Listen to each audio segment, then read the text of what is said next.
Hi there. Are you working with orchestral music? Did you know that orchestral templates can significantly improve your workflow?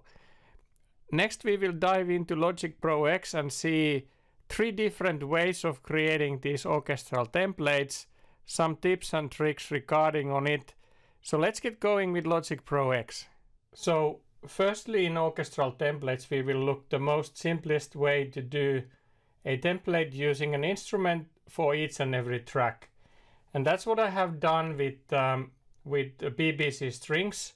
So if I open up a instrument for the track, I have basically from Spitfire Audio's BBC Symphony Orchestra selected violins, and that's basically what gets played, and then going forward, like for the next track, I have configured this for violins too, and so on and so forth. So you basically create a track for each and every instrument from the orchestra that you want to present, and then from the instrument itself you select that what that instrument is that you want to play at the time. So that's the most straightforward way of working and building an orchestral template, is using an instrument per track.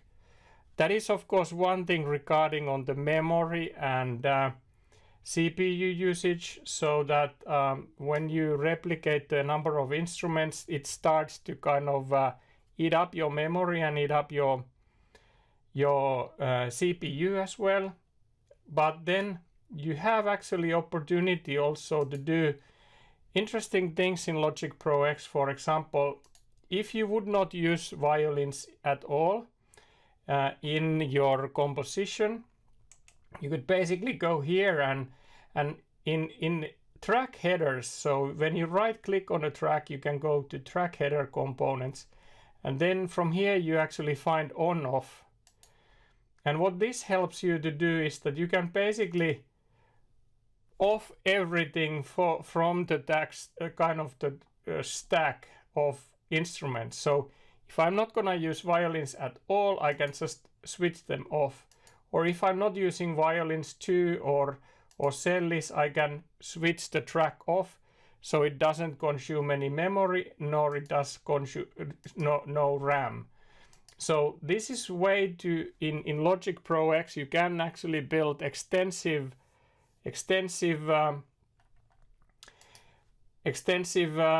templates and having multiple instruments, and then you only turn on the ones that you really need for your composition and you keep everything else off. So that's one way to optimize the usage of memory and CPU. So that's one trick. And then usually, as you see here, I have these strings, but then I have woodwinds, and then I have brasses. So all these are in their own bus, and that's actually recommended in a sense as well, that then you can easily in the mixing you can basically open and close the buses and do a bus mix for those instruments that usually are similar, and routing things through bus. So if you go into the mixers, you can see that now I have all the brasses here. This is also convenient for the fact that if I have a large template and I have multiple sections over there, I can basically then reduce the template and the view into the bare minimum, and only when I need to work with certain section I open it up and work with it. So that makes things quite handy.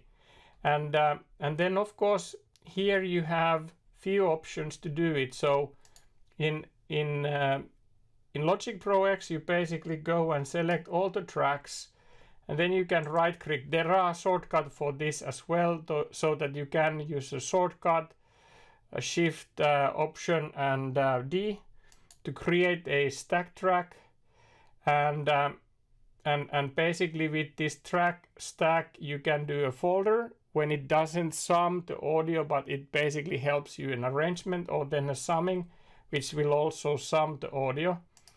And when you create it basically it will then go and create and route all these tracks that I selected into the stack, and then these were actually percussions. So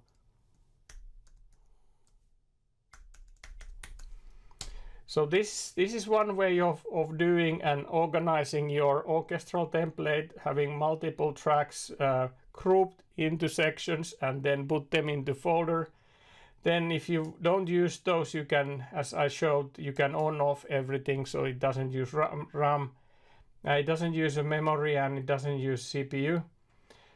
And so this is the most straightforward way of building templates. Then the next thing is that when you have instruments like Kontakt, for example, in Kontakt you can bring multiple instruments into a single single Kontakt instance. I have actually created pre the session a Albion, actually it's Albion Neo set of instruments that when I open that file, it will automatically load me strings A, B, and woodwinds and brasses. It has also done the mapping of audio outputs, but if you are doing it first time and you haven't done it, so you can go over here and you can go basically into outputs. And the easiest way of if you have multiple instruments within a single instance of Kontakt, the easiest way to get audio routings correctly is to go from here and then say that batch functions, and you say that clear output section and create individual channel for each loaded instrument.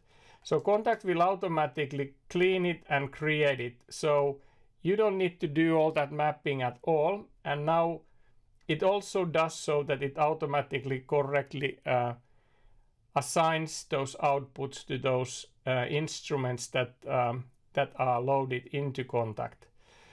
Additionally, what you need to do in Kontakt is that you need to define that where does the MIDI channel or what is the MIDI channel that this instrument is listening. And here you can see they usually are in omni channel. So if you would play, everything would play, but you don't want that in an orchestral situation. You just want the strings play when you are doing that, and so on and so forth. So here basically now when you have mapping also the MIDI, you are ready to go. So you, for each and every instrument, you go and select the right MIDI channel so that they are not overlapping. So that's what you need to do in Kontakt. Then we will move into Logic, and how Logic works with the multi-out type of instruments or multi-timbral instruments is that you have here a plus and minus, so you can actually create number of channels to your audio to be routed correctly. But one thing you need to note that when you do that, it actually doesn't create the track for you. So you only have one MIDI track, but then if you open up a mixer, you have multiple audio tracks. And then here you can actually say that when you right click on a channel, you can actually say that create a track for this. And when you do so, it will create you a track. And then of course you can go and rename it like Neo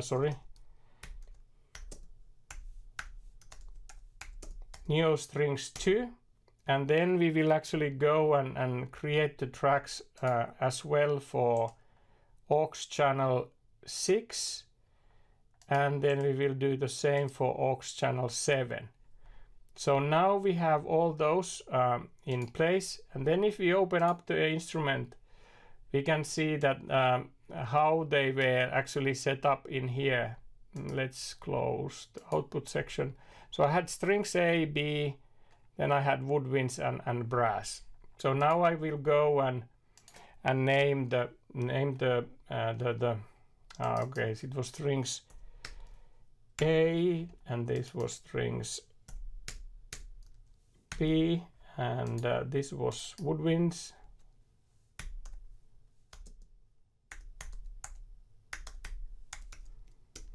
And this one was neo brass. And now if I play here, I hear brass. Now I hear woodwinds. Now I hear strings. And again, I get another set of strings. And then of course I can go and do the coloring accordingly, like what I have used with the BBC strings. And then yeah, let's change this one as well to the red one. So now we have the coloring and all that, but then also I could then go and group this into a I could basically create a track stack on this and a summing or folder. In this case I might not actually want to do summing, so I would just create a folder and have that containing all the basically the individual instruments, because I might not want to sum things. So then I would say that this is I'll be on neo. And then if I would use my neo, I can keep them on, but then if I would not use my neo instrument in this composition, I can just switch the whole group off. So that's basically how you deal with a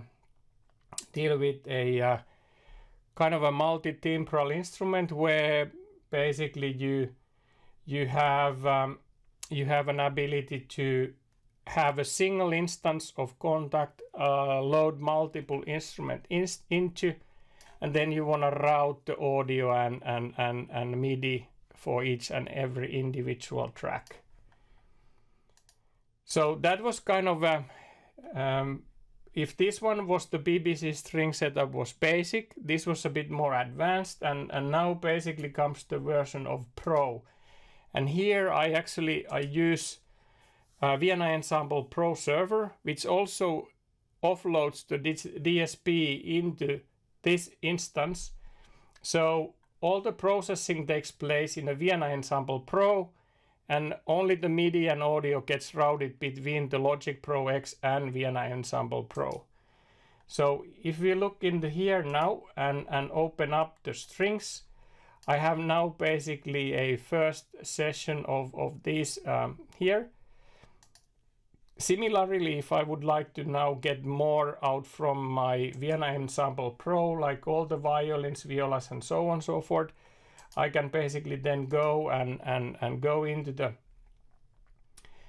mixer and press plus, and then I can go over here and say that okay, create track, and then create a track. And now I got all the tracks created for those. Then I need to of course see that how they are actually mapped. So I had violin 1, then I have violin 2, and then viola. So let's rename this in that respect.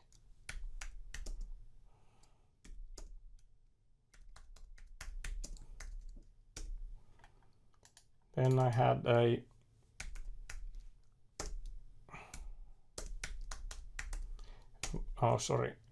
VSL viola.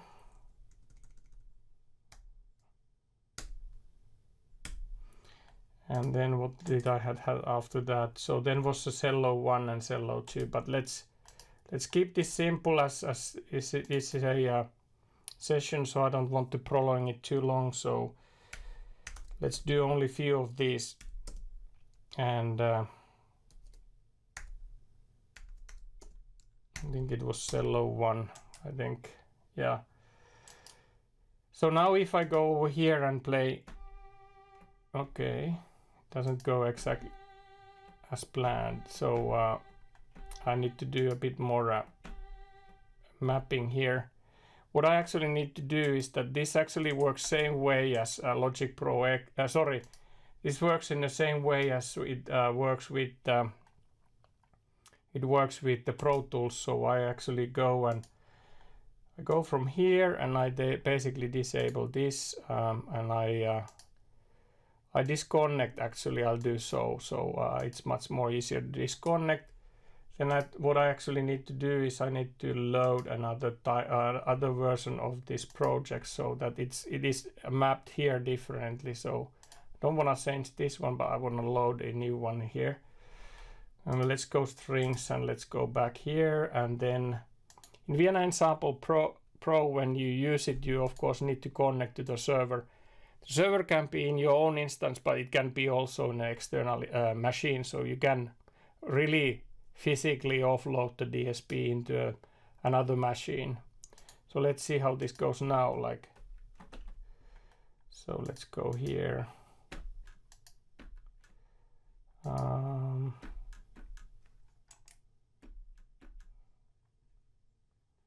That's 1-1, that's 1-2. Let's see what's happening here.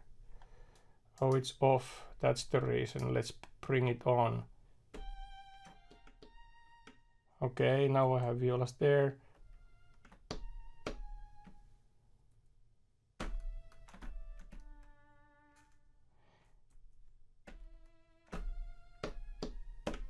Yeah, so now it is basically configured, and again I could create a folder for this, and I could do a summing. So I would say basically VSL strings to sum them up.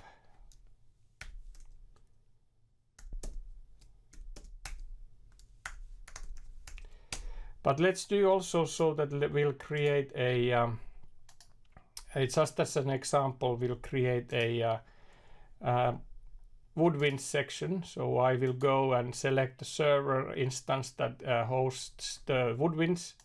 Then I will connect over there. Then if I go now and check out what kind of woodwinds I have a piccolo first.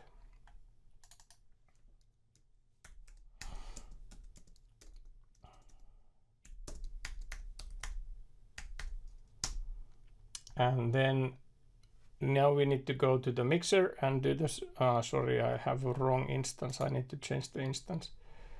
Let's do that. Go here, I need to go here, and then I need to go and have the multi-timbral multi-out selected, so then I can actually create the respective tracks that I need. But I'll just do 3 for the sake of time, and of course we need to create the track for these as well, so that we are able to send the MIDI, because you can't send MIDI into the different channels if you don't create the track. So because the track is the one that is sending MIDI to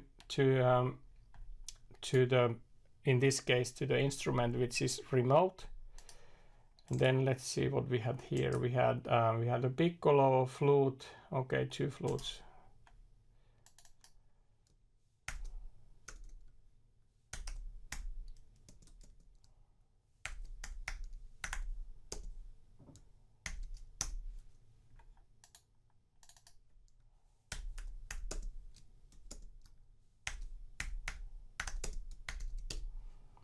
And let's also group them, and then create a stack of summing.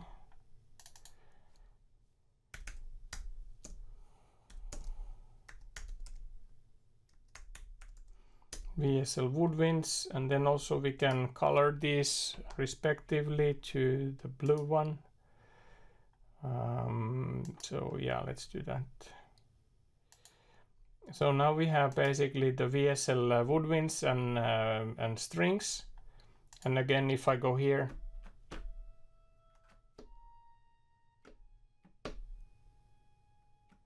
I can basically hear the piccolo. Let's make it a bit louder.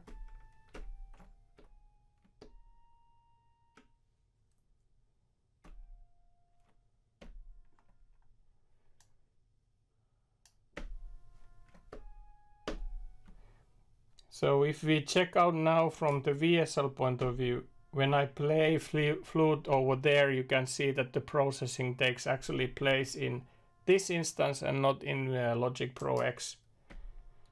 So this one is the really advanced way of doing things when creating orchestral template, utilizing of course a paid software. In this case I have used Vienna Ensemble Pro to offload the DSP of my orchestral instruments over there, so that they don't kind of consume, they don't kind of use the DSP in a Logic Pro X as an instrument. Of course the Logic Pro does the DSP for the other effects, that things that you might have in that channel. So in case you start to kind of add reverbs or different type of effects, those will be processed in Logic. However, you can also do the same here. So you could basically add any type of a processing here into the Vienna Ensemble Pro as well. So you could even offload the processing of the effects into Vienna Ensemble Pro. So in that sense, that is a very advanced way of doing things, and offloading the DSP totally from your Logic Pro X into a separate instance. Okay, I think that highlights everything what we need to cover here regarding on it. Few tips and tricks. Specifically, you want to kind of also maybe enable this on-off button, because you might have a long, lengthy, huge template that you use within Logic and you don't use all the sections, so you can turn them off, and then they don't kind of they don't consume your memory and CPU in Logic. Alrighty, hopefully you enjoyed the video and how to create a orchestral template in Logic Pro X utilizing the 3 different type of techniques, kind of a simple one, then a bit more advanced, and then a professional one using a Vienna Ensemble Pro as a paid server and software, so that you can offload your DSP into a different instance or even a different machine if needed. Next we will look into Studio One and how to do an orchestral template in Studio One. Remember to subscribe for the channel for more content. Thanks for watching. Bye now.